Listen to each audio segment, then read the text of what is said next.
La vie de sainte Catherine de Sienne, suite. Sainte Catherine avait vu se former l'orage et avait fait tous les efforts pour le conjurer.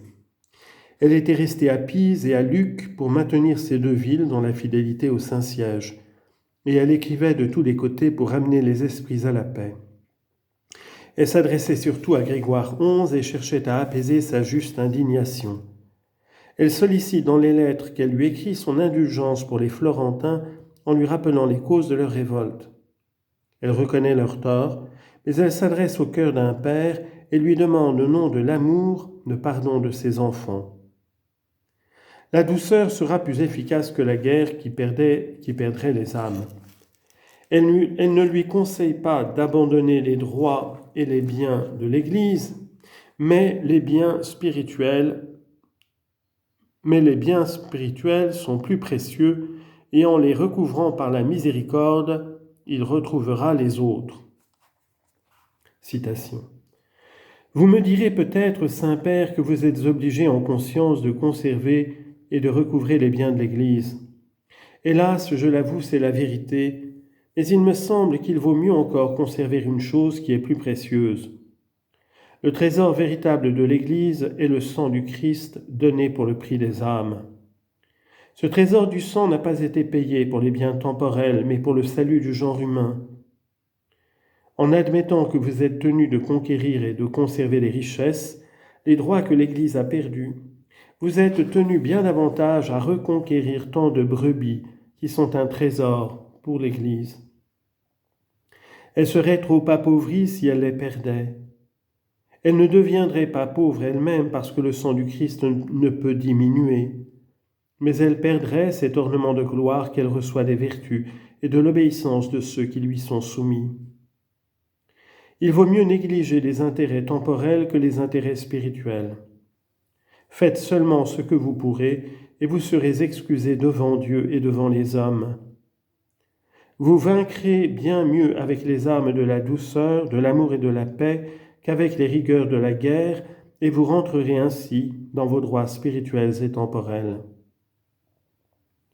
La paix, oui, la paix pour l'amour de Jésus crucifié. Ne vous arrêtez pas à l'ignorance, à l'aveuglement et à l'orgueil de vos enfants. Avec la paix, vous vaincrez la guerre et la haine qui divise les cœurs, vous les réunirez.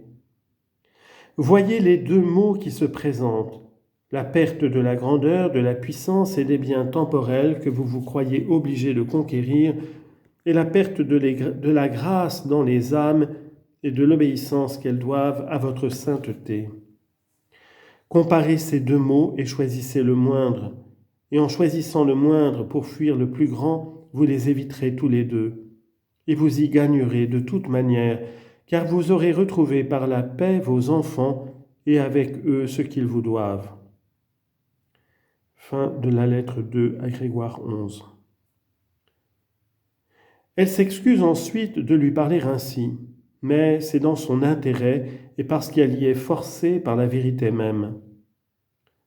Peut-il être tranquille lorsqu'il voit le bien des pauvres périr en soldats et la réforme de l'Église devenir impossible ?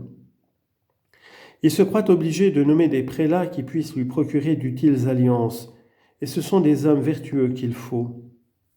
C'est dans le Christ et non dans les princes de la terre qu'il faut mettre sa confiance s'il veut que l'Église revienne à sa beauté première. Les lettres de sainte Catherine étaient portées à Grégoire XI par des disciples dévoués qui exposaient au souverain pontife la situation véritable de l'Église et lui faisaient comprendre la nécessité de son retour à Rome et de l'organisation d'une croisade. Celle dont fut chargé Neri Landocchio, son secrétaire, le presse sur ces deux points et le rassure contre les obstacles. Ne craignez rien, lui dit-elle, et ne renoncez pas à votre doux et saint désir, qu'il s'enflamme au contraire de jour en jour. Réalisez le projet de votre retour et de la croisade à laquelle vous engagent les infidèles en envahissant toujours vos possessions. Soyez prêts à donner votre vie pour le Christ, car nous avons autre chose qu'un corps.